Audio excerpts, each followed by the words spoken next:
When You Trap a Tiger, written by Kay Sheridan. Chapter 30. Sam waits until we're in the car, driving back home, and then she burst out laughing. I can't believe he fell over like that. That was awesome. Thanks, I say with sarcasm. I learned from her. She laughs some more, and I shake my head. But now that it's over, it doesn't seem quite so bad. And then Hominy. Sam continues turning to Hominy, who's hunched over and squinting at the road ahead. She was right. It did start raining, and because of my zero disaster, we're caught in it. I feel a little bad because I know Hominy didn't want to drive in the rain. But it's okay. We're not too far from home.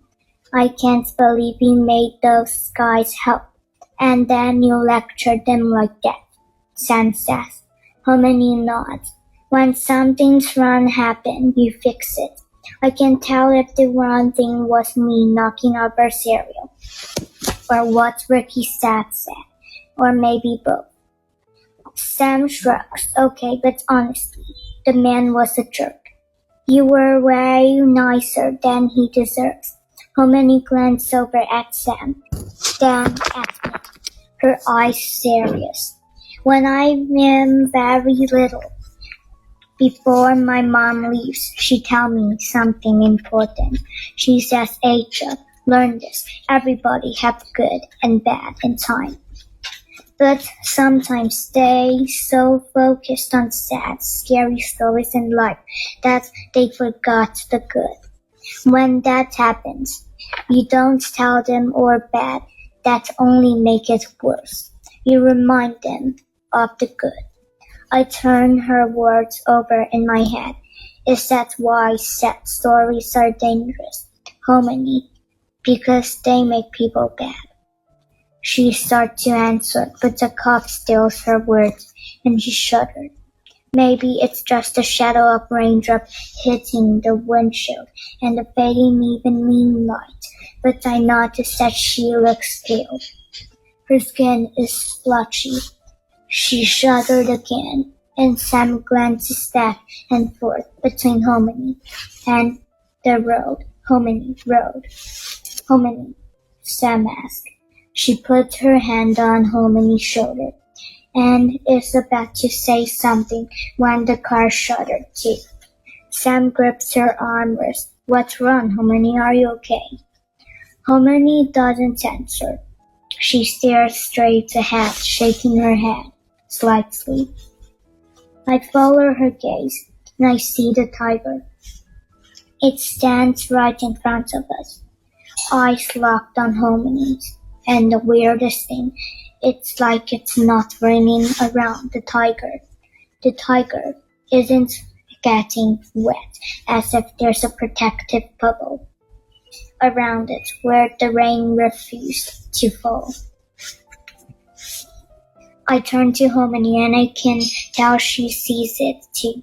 Not yet. She murdered eyes straight ahead. Not ready yet. Heart racing. I stuff my hand into my pocket, feeling for mugwort. Hominy swerved suddenly. The wheels skid through the rain, and my seatbelt slides into my shoulder. The car dives to the side of the road, and Sam screams, and I think I do too. When we come to a stop, panting, gasping, I can't even see straight. Hominy, Sam asks again.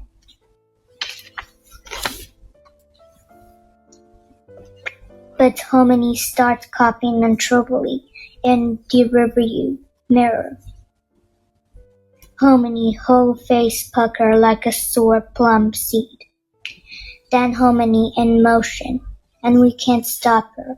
She opened her door and hobbled over to the side of the road, clutching her stomach.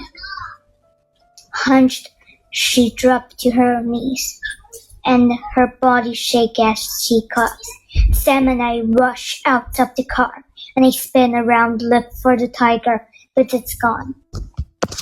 Hominy throws up into the grass, and I wrap my arms around my chest. This is more than a bug.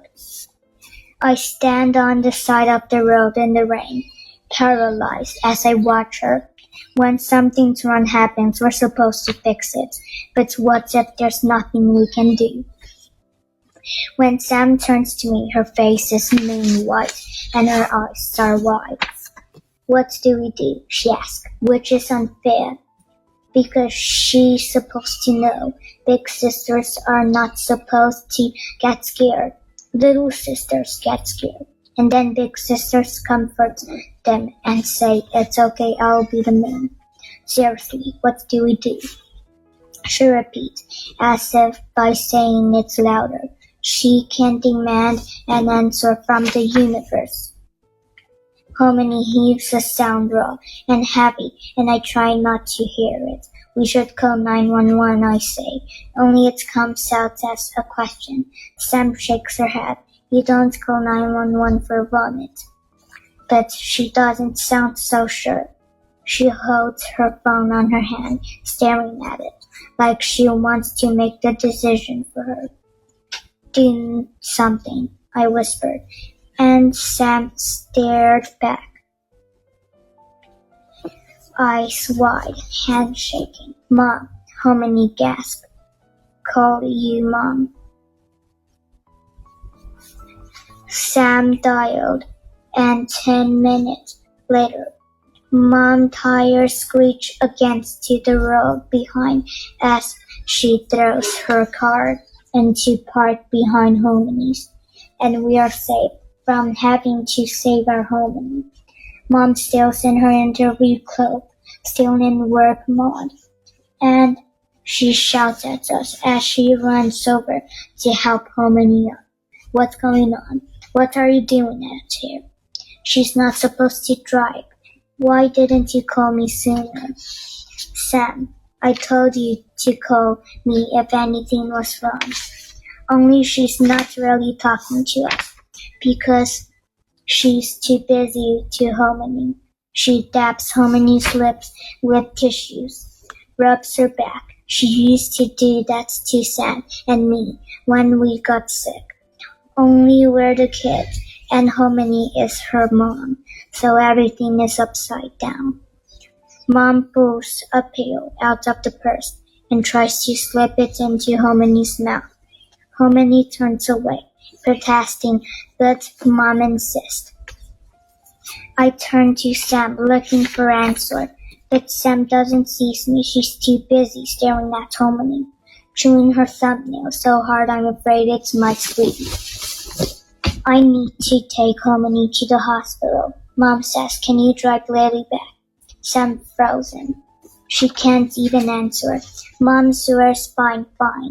I'll drop you at home first. We're close enough. All of you into the car. We're going now. Sam and I get into the back seats of Mom's car without question, and Mom lifts Hominy into passenger side. Is Hominy okay? I ask. Mom doesn't answer, so I stare at the window above us. The first few stars peek out of the evening sky, and I ask them a silent question. What do I do?